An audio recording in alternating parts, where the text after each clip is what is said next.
Assalamu alaikum wa rahmatullahi wa barakatuhu. Did Romans ever tried conquering Yemen? And the answer to that question is yes. So then what happened? They failed. And they failed miserably. Why and how of that conquest is what we will talk about today. And this is a question that came from one of you, so that's why we are addressing it. And this relates pretty well with our pre-Islamic Arabian Peninsula history. This thing happened at the time of a Roman Emperor, Augustus.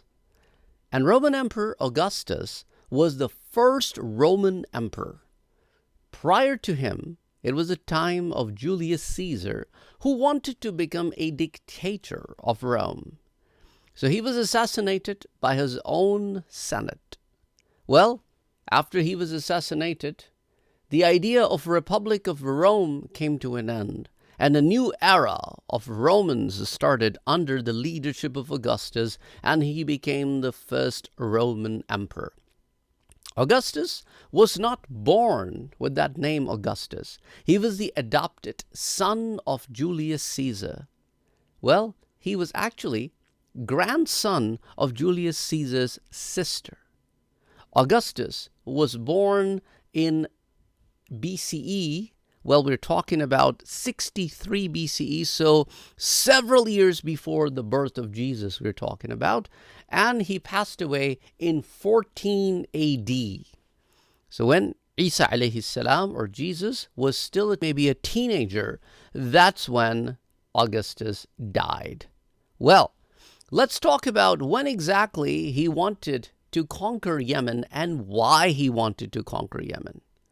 After gaining control of the Rome, the first thing Augustus did, he fought several battles to strengthen his grounds in Rome. One of those battles were fought against Cleopatra and Mark Antony, and he defeated both of them. And this was 31 BCE.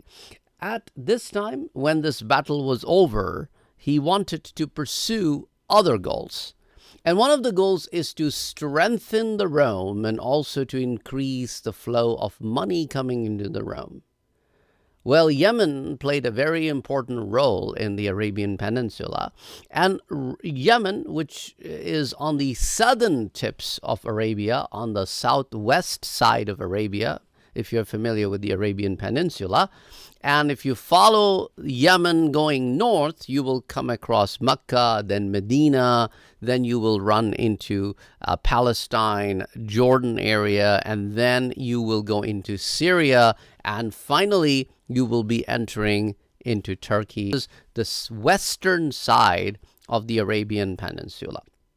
So it was easier for Romans to just go south. They wouldn't have to go across the Arabian Peninsula to get to Yemen. But Yemen played a very important role because Yemen was a trading point. Several ships from different parts would come and anchor at Yemen's port, and through there, several of the commodities coming from Africa, India, Malaysia, China, and other parts of the world, including Sri Lanka, Serendip, Sri Lanka, all of those things were coming through the Yemen into the Roman Empire or the Arabian Peninsula. And Romans were using some of these high-end commodities, including the spices, including those items that were used either in medicines or were used for medicinal purposes or even in religious ceremonies. So Roman Emperor Augustus wanted to get hold of the entire trade route and the trading posts so that all that money that is flowing into the Yemen would now flow into the Roman Empire. And that will only increase the money for them.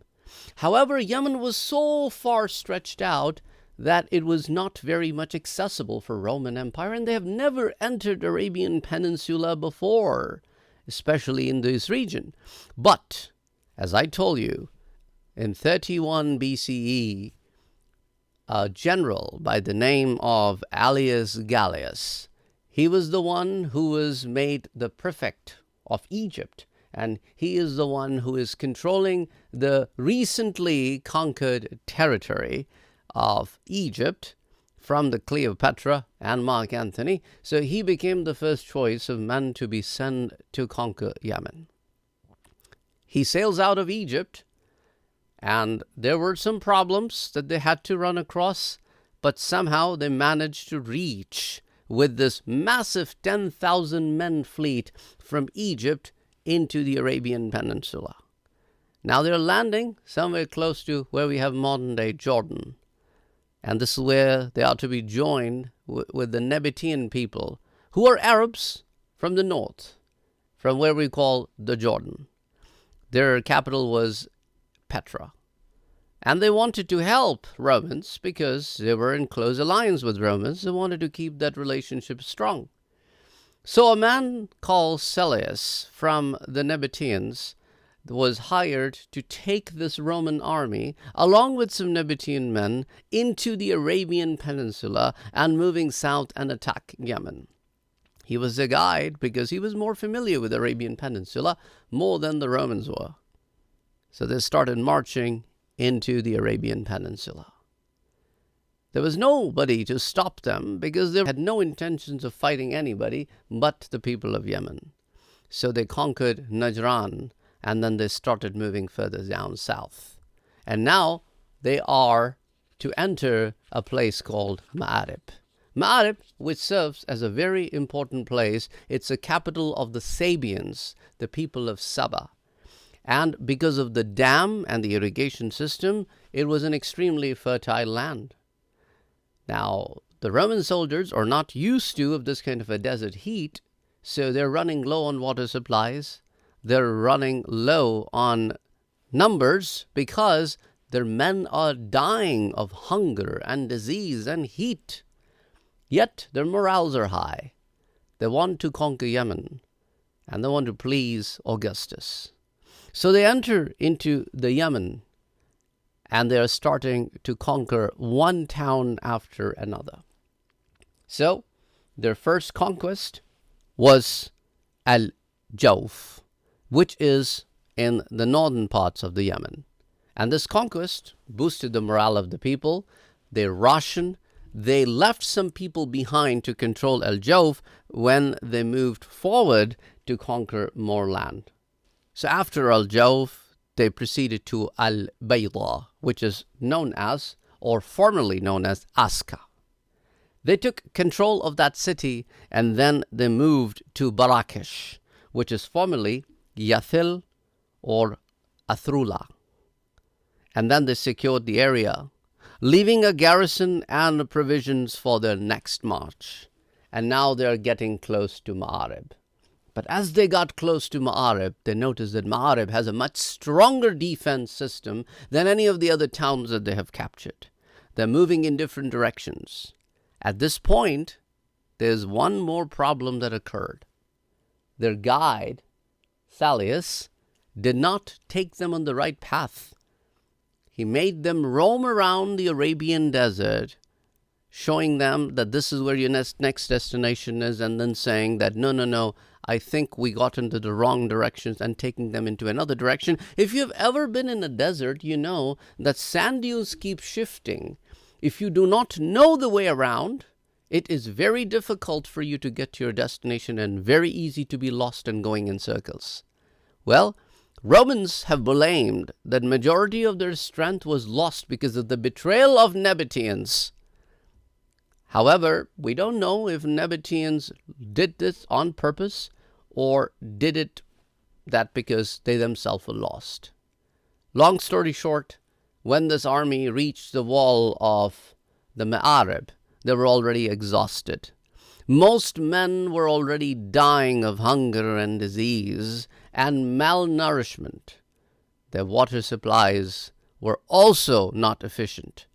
This is when their general Gallius decided that instead of attacking Ma'arib, it is time for me to return back. Well, the problem is, in this particular conquest, Romans lost everything because most of their men died of hunger and disease or malnourishment or heat. In the battlefield, they only lost 7 men out of 10,000. Most of the men died of other reasons, when only a small number of people managed to return back to Egypt. That was a big setback and discouragement for the Romans. According to some historians, this happened in the course of 6 months to a year. And this happened between 26 and 25th BCE, while the other historians are of the view in the 25th and the 24th BCE. Well, in short, this is the story of how and why Roman wanted to attack Yemen and take control. It's all about resources. Even now we see that there are attacks on the people of Yemen, and it's all about resources. The resources have changed. Instead of trade route, it is now gasoline. Well, see you next time. May Allah subhanahu wa ta'ala help our brothers in Yemen and our brothers in Palestine, our brothers in Syria, our brothers in Lebanon, our brothers in Sudan, and everywhere that our brothers and sisters need help. May Allah subhanahu wa ta'ala provide help to them. May Allah subhanahu wa ta'ala strengthen our iman. Ameen. Allahumma salli ala Muhammadin wa ala ali Muhammad.